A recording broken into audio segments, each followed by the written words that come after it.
웨스트민스터 신앙고백서 16번 선행입니다. 오늘 조금 길어요. 한 번에 끝내고 싶어서 조금 길어요. 아니 장수가 길어. 장수가 길어서 오전에서 5장 정도에서 끝나서 좀 가면은 좋은데 또 빨리빨리 끝날 것 같기도 하고 막 그래서 조금 길게 하면 괜찮지 않을까 생각해 봅니다. 선행입니다. 선행의 정의. 선행은 네모칸 한번 함께 읽겠습니다. 시작. 선행은 하나님이 그의 거룩한 말씀에서 명령하신 것들 뿐이다. 따라서 성경에 보증 없이 맹목적인 열심이나 또는 선의를 가장하여 사람이 고안해낸 것들은 선행이 아니다. 선행은 하나님 말씀하신 거룩한 명령들이다. 방가로 1번. 선행은 하나님 말씀을 통해 하나님이 보시기에 선하다고 인정하는 것이다. 우리가 선행을 얘기할 때 착한 일 이렇게 생각하면 좀 어려워진다. 성경의 기준으로 선행이다 이렇게 얘기할 때는 하나님의 기준에 따라서 하나님이 보시기에 선한 일을 선행이라고 이야기해야 한다라는 얘기예요. 하나님이 선하다고 하신 행위가 선행이다. 그럴 때 이것은 율법과 일치합니다. 율법으로 하나님께서 선의 기준을 우리에게 허락해 주셨기 때문에 사실 율법과 일치하는 거예요. 율법은 단순히 행동만을 규정하는 법이 아니라 우리의 마음까지 규정하는 법이죠. 그래서 훨씬 더 기준이 높아요. 따라서 행위가 외적으로만 율법에 일치한다면 그 행위는 하나님이 보시기에 선한 행동이 아니다 이렇게 이야기할 수 있습니다. 오늘 아침에 유튜브를 보는데 어떤 목사님이 나와서 그런 얘기를 하더라고요. 선행을 이제 자기 자신한테 어떻게 그냥 단순히 착한 일로 생각한다면 자기 같은 교회에서 착하게 자라온 사람은 하나님이 내 죄를 십자가에 달려 죽으셨어요 이렇게 얘기하면 왜? 이런 생각을 하게 된다고 하더라고요. 왜? 나는 정말 착하게 살았는데 날 위해서 굳이 그래야 되나? 우리를 위해서 들어갔으면 좀 괜찮아. 우리 안에 이제 나쁜 사람들이 있으니까 그냥 자기는 아니다라고 생각하는 수 있다 이렇게 얘기를 하더라고요. 그게 이런 얘기예요. 하나님의 기준이 아니라 이제 우리가 그냥 주위에서 살아갈 때 착하게 사는 사람, 착한 일, 세상적 기준에 따라서 이렇게 얘기할 때 그것을 선행이라고 얘기하면 하나님의 기준과는 합당하지 않습니다. 그래서 방가로 2번. 성경은 보증 없는 열심과 선의를 가장한 것들은 선행이 아니다. 선과 악을 우리의, 즉 이 시대의 기준으로 판단하지 않아야 한다. 특히 그래요. 특히 이 시대의 기준으로 판단하면 안 됩니다. 왜냐하면 시대의 윤리상은 조금씩 변해갈 거예요. 옛날과 지금과 또 여러분이 살아온 그 10년, 20년 안에도 그냥 윤리라고 생각한 어떤 기준들은 조금씩 변해가죠. 그래서 선을 알기 위해서는 성경을 잘 알아야 되는 거예요. 선행을 얘기할 때 선을 알기 위해서는 성경을 알아야 돼요. 하나님에 대한 열심이 있을지라도 올바른 지식을 따르지 않으면 선행이 아니다. 하나님의 기준에 합당하지 않는 것을 자기 마음대로 행했을 때 선행이라고 말하지 않는다라고 얘기했으면 이제 올바른 지식이 있어야 되는 게 당연한 거죠. 선한 의도로요.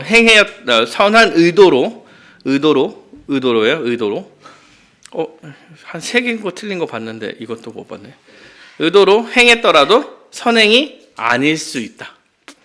선한 의도로 행했더라도 선행이 아닐 수 있어요. 나는 선한 의도로 했지만 그게 구약시대 때 되게 많이 나타나요. 실제로 제사, 선한 의도로 제사. 대표적인 건 사실 그건데 금송아지 만든 거. 걔네들 되게 선한 의도로 하나님이라고 생각하고 금송아지 만들어 제사한 거잖아. 그러나 우상숭배다 이렇게 얘기를 하니까 2항입니다. 믿음의 열매인 선행. 네모칸 다 함께 읽어보도록 하겠습니다. 읽겠습니다. 시작. 하나님의 계명에 순종하여 행해진 이러한 현행들은 참되고 살아있는 믿음의 열매와 증거다. 그리고 신자들은 그 선행으로 말미암아 그들의 감사를 나타내고 그들의 확신을 강하게 하며 형제들의 덕을 세우며 복음에 대한 고백을 빛나게 하며 대적들의 입을 막으며 하나님을 영화롭게 한다. 그들을 만드신 하나님은 그리스도 예수 안에서 다음의 목적, 즉 거룩함에 이르는 열매를 맺어서 그 마지막인 영생을 얻도록 하셨다. 믿음의 열매인 선행. 선행은 믿음의 열매라 하는 거예요. 하나님의 기준에 따라서 하나님을 알고 그래서 하나님의 기준에 따라서 살아가는 거니까 선행이라는 것은 믿음을 가진 자들이 마땅히 나타내는 열매다. 이렇게 보는 거죠. 그래서 1번은 선행은 참된 믿음의 열매와 증거다. 그러니까 참된 믿음 가진 사람은 선행이란 열매를 가지게 되어 있다.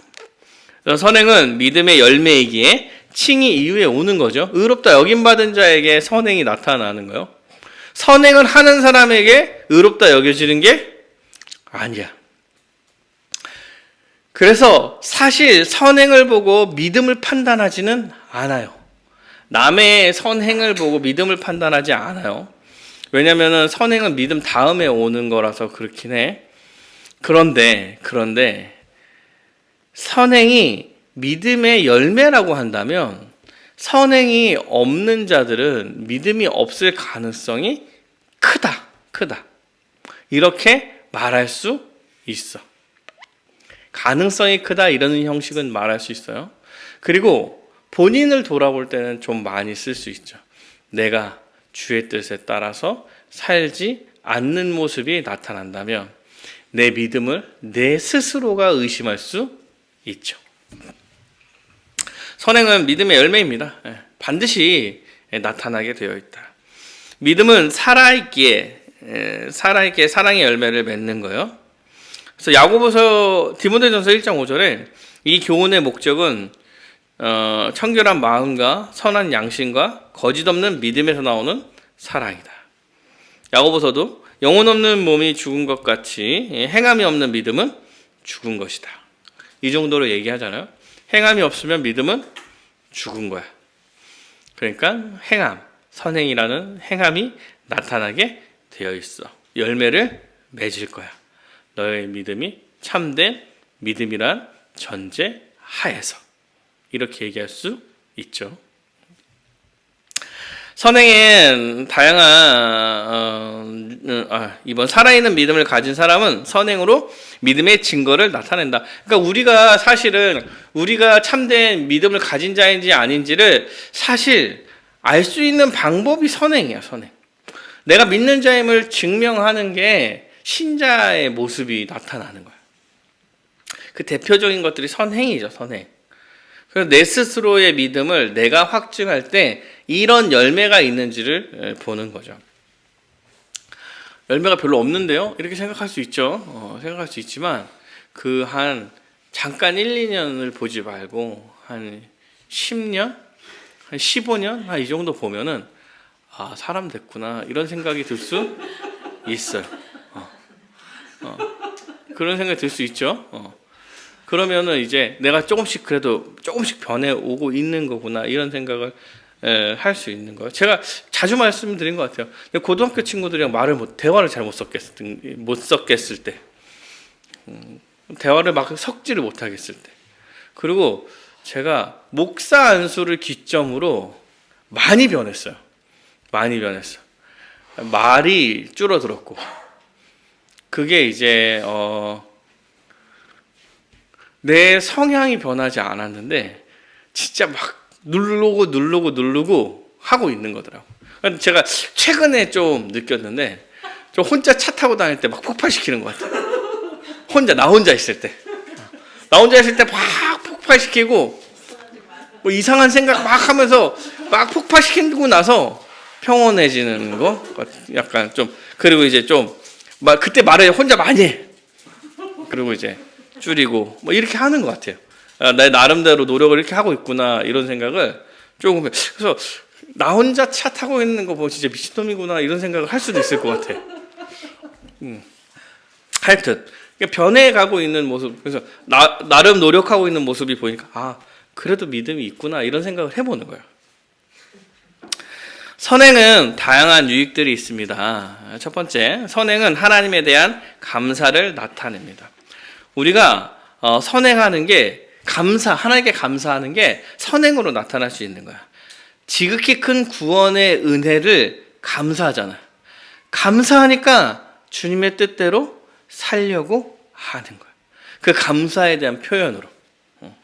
그래서 마땅히 하나님께 순종해야지 이게 그래서 선행해야지 이게 감사에 대한 표현을 선행으로 나타낼 수 있다. 경건한 반응이죠. 순종이고. 선행은 구원의 확신을 굳게 한다. 우리가 구원받았음을 확신하는 게 이 선행이 나타나면서 아 열매가 나타났구나 이런 거. 신자는 선행으로 하나님을 제대로 믿고 그 안에 거함을 확신한다. 형제들과 덕을 세우기도 합니다. 내가 선행을 행함으로 다른 형제 자매가 내 모습을 보고 따라하고 나 더 잘해야지. 때로는 경쟁도 하고. 경쟁한다고 써놨더라고 책들이. 경쟁하는 게 맞나 싶긴 한데 그래도 선한 행동을 하기 위해서 경쟁한다고 하니까 그 정도까지 이렇게 좀 해간다. 그래서 본보기가 돼서 닮아가고 이럴 수 있는 거죠. 이럴 수 있는 거예요. 그래서 형제들과 함께 덕을 세워가는 거죠. 교회 덕을 세워가는 거예요. 다른 신자들이 선행을 하게 하는 거죠. 4번, 방가로 4번. 선행은 복음의 고백을 빛나게 한다. 신자의 선행이 신앙 고백의 아름다움을 더하게 한다. 그러니까 불의한 사람조차 신자의 선행을 보면서 선행이 아름답구나. 선행이 신앙 고백을 빛나게 한다는 것을 인정하게 한다. 율법이란 게 율법에서의 선이 사실 일반 윤리보다는 훨씬 높은 수준의 것을 요구해요. 그래서 사실 믿지 않는 사람들에게도 이 선행이 신앙 고백을 나타나게 한다고 느끼게 하는 거죠. 선행은 대적들의 입을 막기도 합니다. 신자가 선행을 하면서 기독교의 비판적인 사람들도 할 말이 없게 만들기도 한다. 요새 이런 일이 잘 안 나타나서 이런 일이 거의 안 나타나니까 반대 일이 많죠. 나타나는 신앙적인 이상한 모습 때문에 기독교가 싸잡아서 비판받는 거. 다 기독교가 저러지 않는데 마치 모든 기독교가 저런 것처럼 비판받는 거. 근데 반대로 신자가 선행을 하면 이제 기독교의 비판적인 사람들도 할 말이 없게 만드는 거죠. 그래도 믿는 사람들이 자기 믿음을 잘 유지하면서 살아가려고 하는구나. 뭐 이런 생각.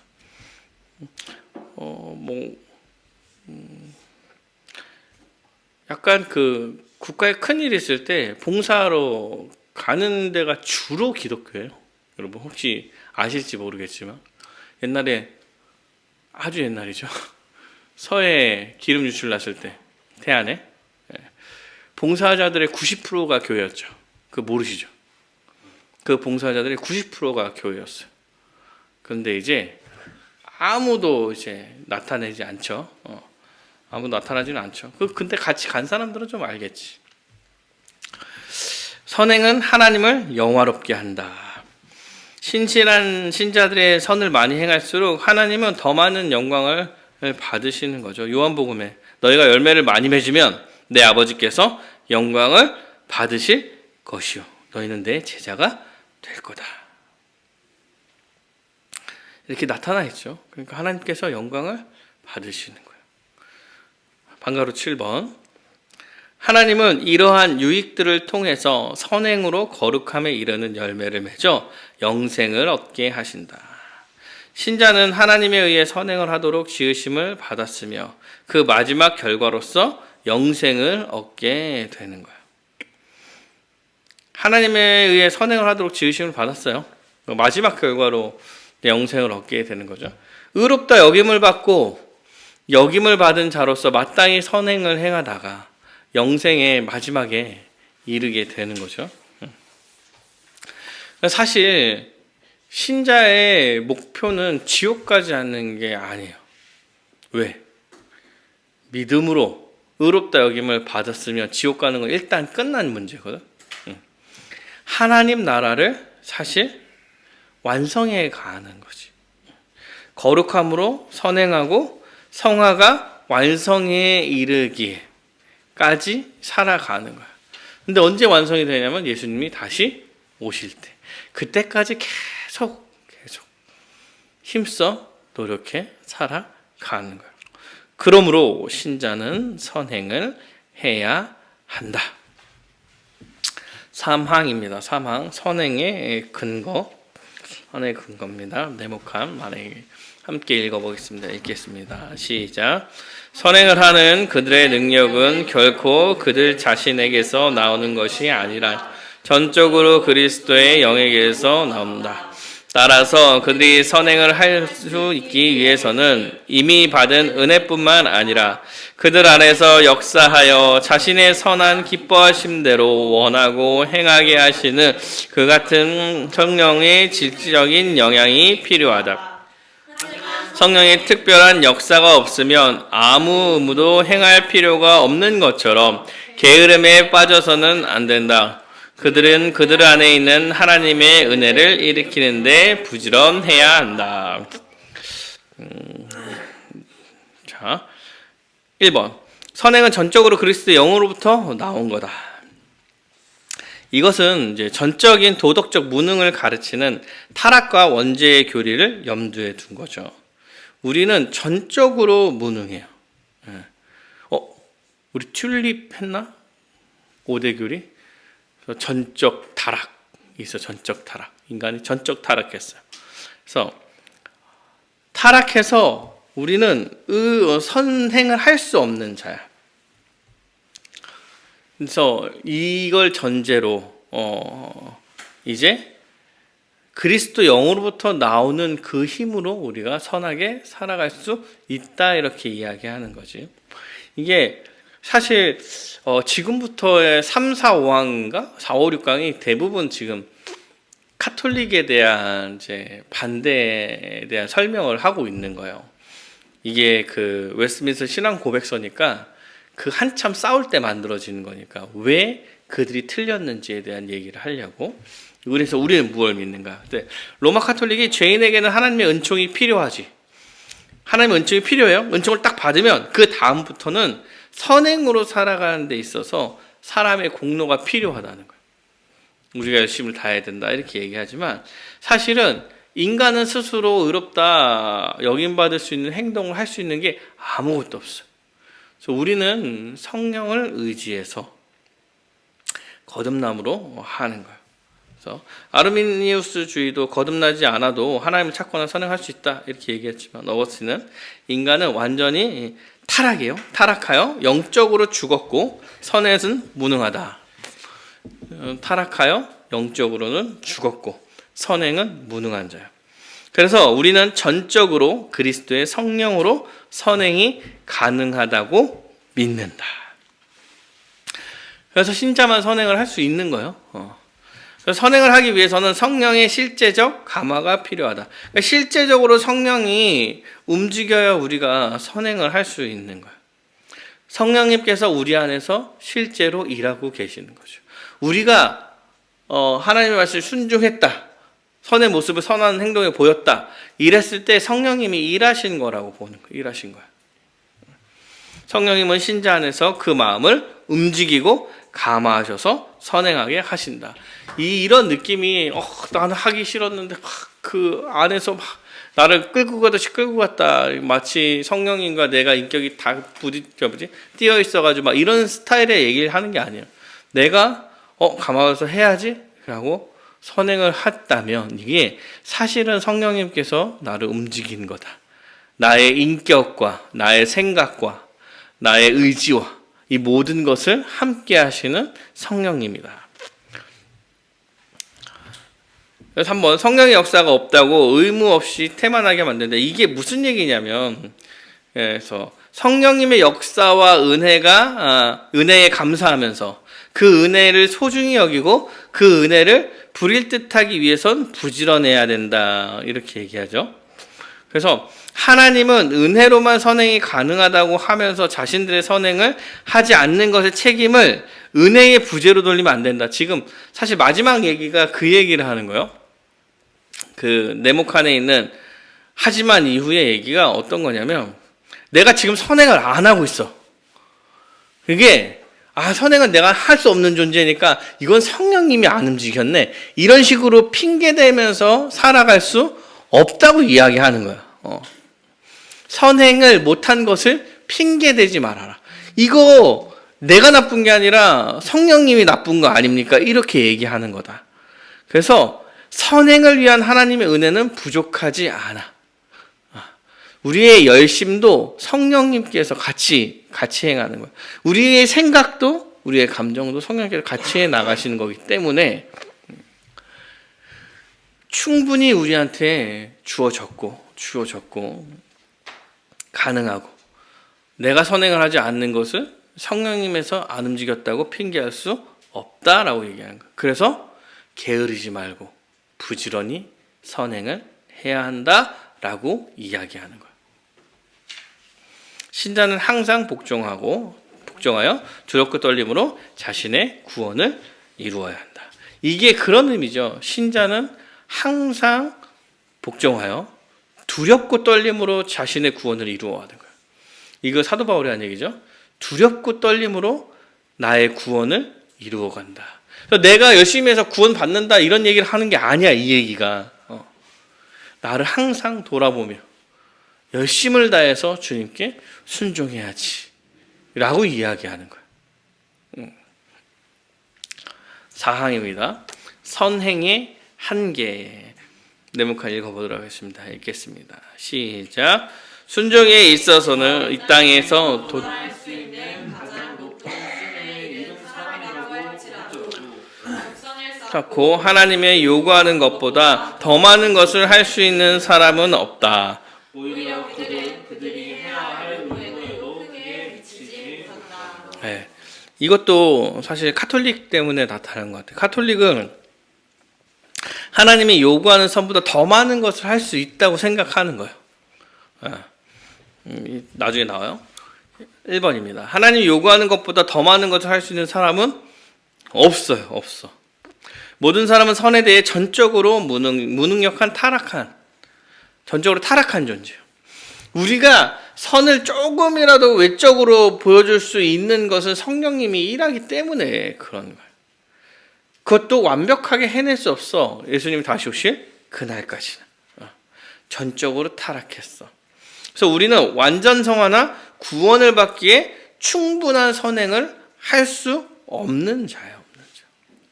구원의 입장으로 봤을 때 우리는 선행을 할 수 없는 자야. 구원적 측면에서 바라볼 때 능력도 없고 열심도 없고 다 없어. 완벽하게 율법을 지키는 사람이 없습니다. 신자에게는 여전히 죄성이 있고 육체의 소욕으로 인해서 완전한 의에 이를 수 없어요. 그러니까 아무리 최고 수준으로 우리가 순종을 하는 사람이라고 할지라도 여러분이 아는 분들 중에 최고는 누굽니까? 그 사람도 안 된다 이렇게 얘기하는 거예요. 그 좀 괜찮은데 안 된다. 그래서 천국에 들어가기에 충분한 공로를 쌓을 수 없다. 모든 신자는 하나님의 명령을 다 행한 후 자신도 무익한 종으로 마땅히 해야 할 일을 한 것뿐이라고 겸손하게 인정할 수밖에 없는 거예요. 그럼에도 불구하고 이 얘기를 왜 하냐 이럴 때 하나님의 요구하시는 것보다 더 높은 것을 행할 수 없는데 카톨릭에 잉여 공로라는 게 있어요. 잉여 공로를 쌓는 것을 하나님이 요구하는 것보다 더 많은 선을 행하는 거야. 그러니까 나는 이만큼을 행했고 그거보다 더 많이 행한 게 잉여 공로예요. 근데 그 잉여 공로가 신자들이랑 나눌 수 있는 거야. 맞아요. 그래서 로마 카톨릭은 신자가 천국에 들어가는 데 필요한 공로를 넘어서 순종할 수 있다고 보았어. 그래서 잉여 공로가 있어서 잉여 공로를 신자들이 나눌 수 있는 거야. 잉여 공로를 나누는 것을 통공이라고 해요. 통공이라고 해요. 근데 그 잉여 공로를 누가 썼냐 할 때 마리아나 성인들. 그러니까 진짜 이제 12사도와 마리아, 그리고 초기 교부들 중에 아주 신실하신 어거스틴이라든가 이런 사람들이 쌓았다고 생각해. 예. 쌓았다고 생각해요. 그래서 대제를 지면은 제가 지난주에 얘기했던 것 같아. 대제를 지면 그 고해성사하고 죄에 대해서 합당한 이제 벌을 받는다 그러나 저거 대신에 대가를 치러내고 뭐 이런 걸 해야 돼. 이런 걸 해. 근데 그 외에도 조그만 죄를 짓는 사람들은 그 사람이 죽고 연옥에 가는 거야. 그 사람들을 천국으로 보내기 위해서 그 잉여 공로를 비는 거야. 그 잉여 공로를 마리아와 12사도가 갖고 있으니까 그 사람들의 잉여 공로를 빌어서 이 사람들 천국을 보내는 거야. 그래서 면죄부를 판 거예요. 잉여 공로를 위해서. 그때 당시에. 그러니까 거기에 있는 사람들을 천국으로 보내주셨다. 그거를 사면 면죄부. 그래서 면죄부 판매를 하는 거야. 잉여 공로라는 신학이 있기 때문에 할 수 있는 문제인 거야. 물론 이 사람들이 이걸 만들 때 그렇게 하라고 만든 건 아니겠지만 실제로 그렇다. 근데 이게 통공이라고 이야기할 때는 통공이 카톨릭적 입장에서 내가 생각하기에는 좋은 역할을 했어요. 내부적으로 서로 하나 돼서 서로의 잉여를 나누기 위해서 이 사람을 위해서 내가 선행을 해. 이런 식으로 해서 서로의 공로를 같이 쌓아가는 그런 이제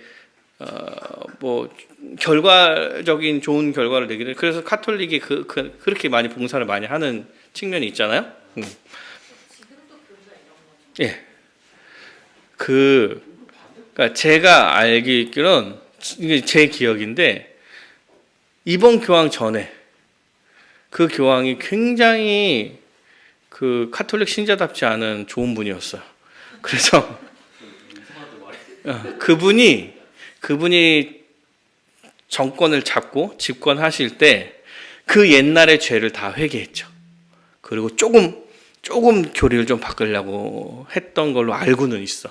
그러니까 옛날에 면죄부 팔고 막 이때 자기네들 잘못했던 걸 아직 한 번도 인정을 안 하고 그랬었던 거를 그분이 이제 인정하고, 그래서 기독교 돌아오라 약간 이런 걸 같이 했죠. 같이 가자. 그분 좋은 분이세요. 좋은 분이세요. 그러니까 되게 뭐라 그러냐,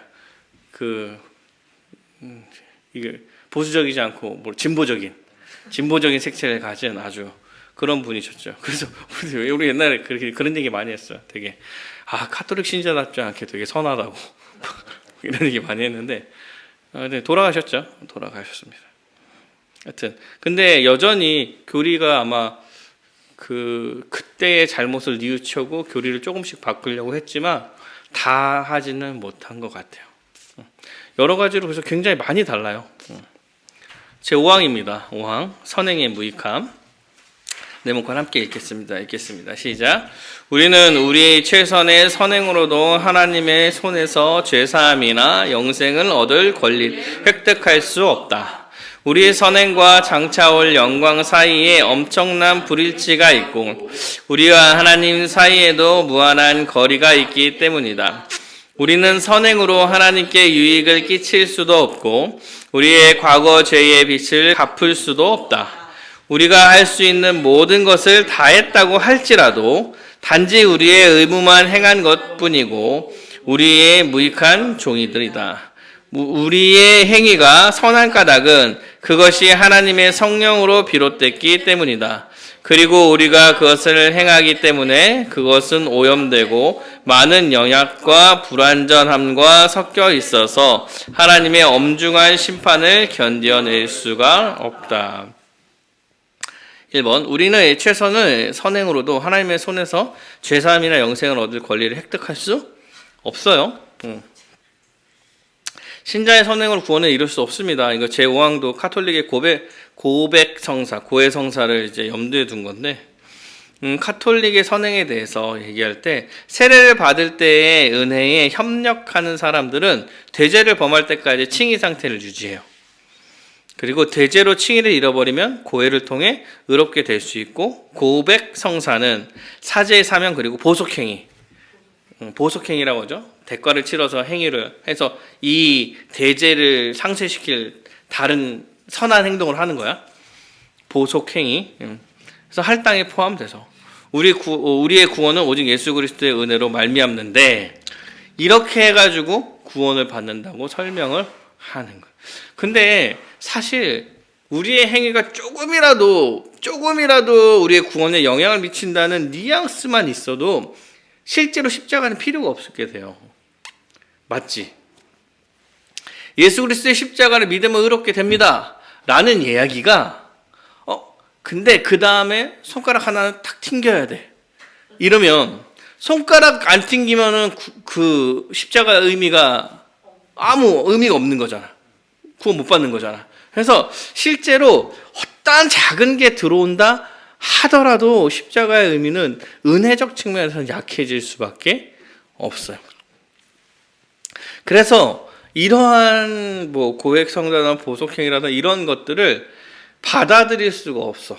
그래서 같이 가기가 어려운 거야. 같이 가기가 어려운 거야.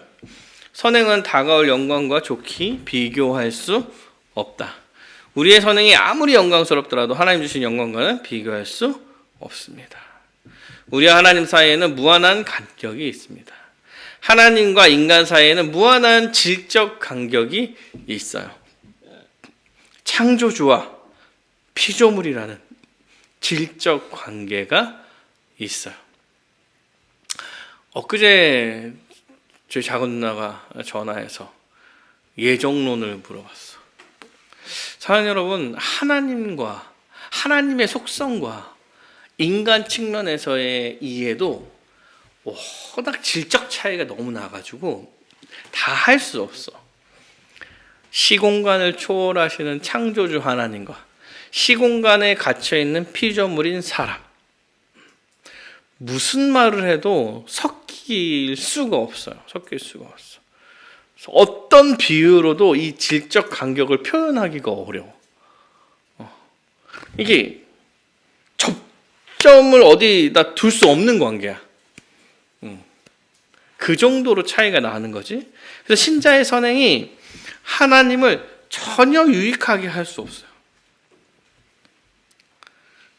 우리가 아무리 해도 질적 관계가 너무 커. 사이가 너무 커. 우리의 선행이 하나님을 유익하게 할 수 없을 뿐만 아니라 지은 죄를 속죄할 수도 없습니다.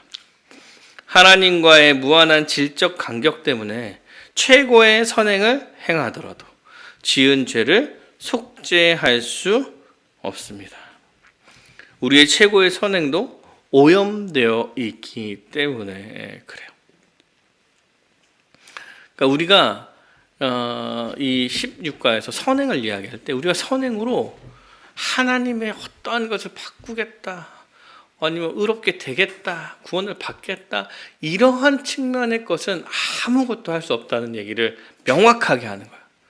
그럼 선행을 못 하겠네. 그런데 그렇지 않아. 그럼에도 우리는 선행의 열매를 맺어.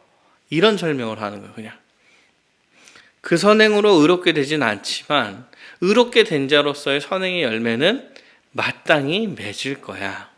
이런 식의 설명을 하려고 7개까지 이렇게 하는 거예요. 우리가 할 수 있는 모든 것을 행했을 때라도 단지 우리가 해야 할 것은 행할 뿐이며 무익한 종일 따름입니다. 모든 것을 다 행했더라도 무익할 종일 뿐이라고 고백할 수밖에 없어요. 우리의 선행은 전적으로 그리스도 안에서 성령님께서 역사하신 결과야. 우리에게서 비롯됐다고 자랑할 수 없다. 또한 모든 것을 다 했다고 하더라도 최상의 선행일지라도 그것은 단지 우리의 의무를 행한 것뿐이다.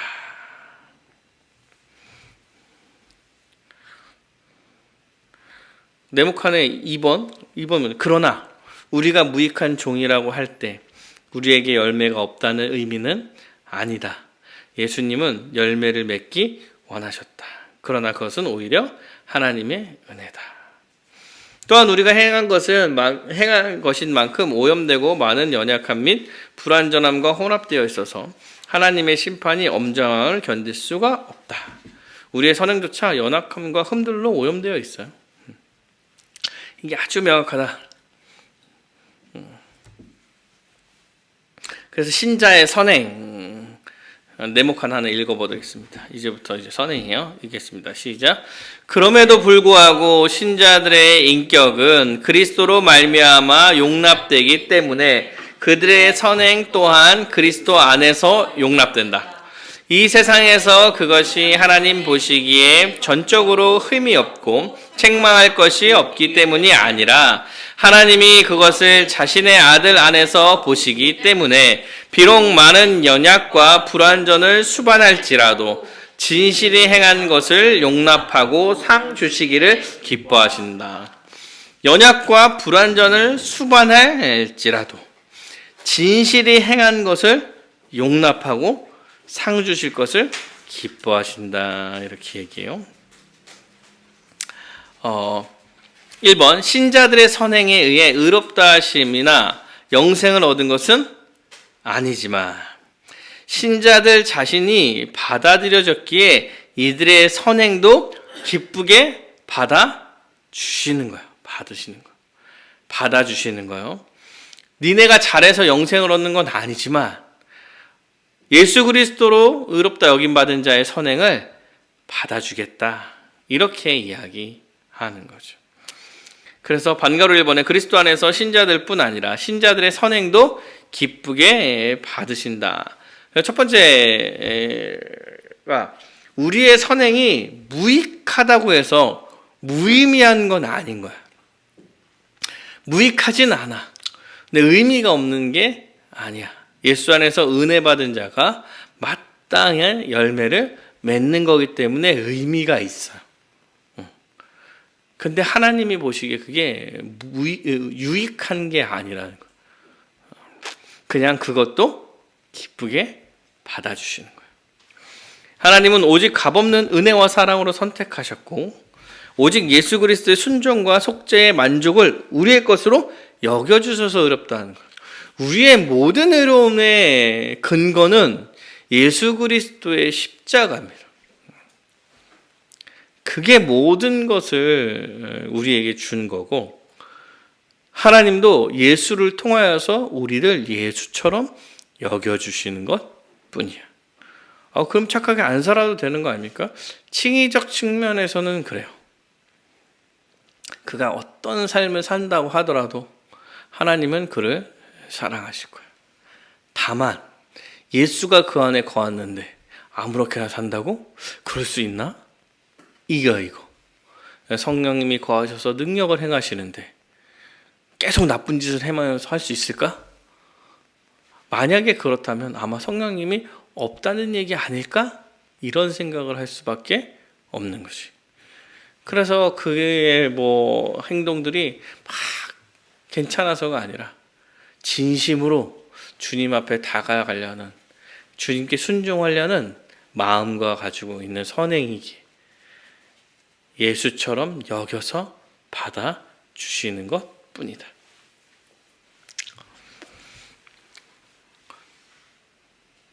그리스도 안에서 우리 곧 신자들의 인격을 의롭다고 받아주셨다. 하나님은 그리스도 안에서 우리의 인격을 의롭다고 받아주셨기에 우리의 선행도 기쁘게 받으시는 거다. 그러나 하나님 보시기에 신자들의 인생이 비난받거나 책망받을 것이 전혀 없기 때문이 아니다. 2번 비록 이것들이 많은 연약함과 불완전함을 수반할지라도 하나님께서는 이것들을 그분 자신의 아들 안에서 바라보시기 때문에 신실한 선행을 기꺼이 받으시고 상 주기를 기뻐하신다. 이 내용이 사실은 우리의 선행의 핵심적인 내용, 우리의 선행의 핵심적인 내용이에요. 하나님은 그리스도 안에서 신자와 그 선행을 보시고 기뻐하시고 상 주시는 거죠. 그래서 제가 방가로 2번을 좀 별표 쳤는데, 하나님은 작고 불완전한 선행도 기쁘게 받으시며 상 주신다. 신자의 불완전한 선행도 기쁘게 받으시고 심지어 작은 것이라도 크게 칭찬하시고 격려하시며 조상하신다. 자, 불신자의 선행. 마지막인데 이거는 말할 게 많지 않아서 네모칸 읽어보도록 하겠습니다. 네모칸 함께 읽겠습니다. 시작. 중생하지 않은 사람이 행한 행위들은 그것이 하나님의 명령한 것이고 그들 자신뿐만 아니라 다른 사람에게도 선한 유익이 된다고 할지라도 그것은 믿음으로 말미암아 정결케 된 마음에서 나온 것이 아니고 말씀을 따라서 바른 방식으로 행한 것도 아니며 하나님의 영광이라는 바른 목적을 위해 사는 것도 아니기 때문에 그것들을 죄악되며 하나님을 기쁘시게 하거나 또는 사람이 하나님 나의 은혜를 받기에 합당하게 만들 수도 없다. 하지만 그것들을 등한시하는 것은 더 죄를 짓고 하나님을 더 불쾌하게 하는 것이다. 그러니까 중생하지 않은 사람들의 행위가 타인에게 아무리 유익한 것이 되고 하나님이 선하다고 이야기하는 것들을 지키는 게 되더라도, 지키는 게 있겠죠. 왜냐하면 그 세상의 윤리와 하나님의 법칙과 같이 가는 것들도 되게 많으니까. 그러나 하나님 기뻐하시지 않아요. 왜? 중생하지 않은 사람을 선행하기도 합니다. 그러나 그거는 하나님이 기뻐하시는 선행이 아니야. 하나님 보시기에 올바른 게 아니야. 믿음에서 나오는, 정결한 마음에서 나오는 것이 아니기 때문에 그렇습니다. 그러므로 중생하지 않는 자들의 선행은 하나님이 받지 않으신다. 방가로 2번. 그럼에도 중생하지 않는 사람들이 이러한 일들을 무시하는 것은 더욱 죄대인 것이고 하나님을 더욱 노엽게 하는 것이다. 비중생자들이 선한 일이나 유익이 되는 일을 행하지 않는다면 더욱 큰 죄가 되고 하나님은 더욱 노엽게 한다. 네. 그럼에도 중생하지 않는 사람들이 선하게 살았으면 좋겠다 이렇게 얘기를 하는 거죠. 죄된 것이 하나님을 더욱 노엽게 하기 때문에 이렇게 얘기하는 거예요. 그래서 불신자들은 선행을 할 수가 없어요. 착하게 살아요. 막 선의 기준이 그게 아니라서 그래. 그게 아니라서 교회 안 다녀도 정말 존경받고 모든 것을 다 내놓고 하나님 예수님께서 말씀하신 것처럼 이웃을 위해서 자기를 희생하면서 살아갑니다. 또 의미가 없어. 예수 안에서 하는 일이 아니기 때문에 그들의 행위가 아무리 선해도 질적으로 하나님 앞에 다다를 수가 없는 것이기 때문에 기뻐할 수가 없어요. 하나님께서 왜 기뻐해 주시냐면 우리가 예수 안에 있는 자이기 때문에 니네가 작은 걸 해도 기뻐해 주시는 것뿐이야. 이런 게 기준이라면 우리가 바라보는 불신자들의 선행은 선행으로 우리가 이야기할 수 없다. 9시 20분입니다. 9시 20분. 선행은 이런 거예요. 선행. 그래서 조금 명확하게 좀 알고 있으면 될 것 같습니다. 신자들만 선행할 수 있고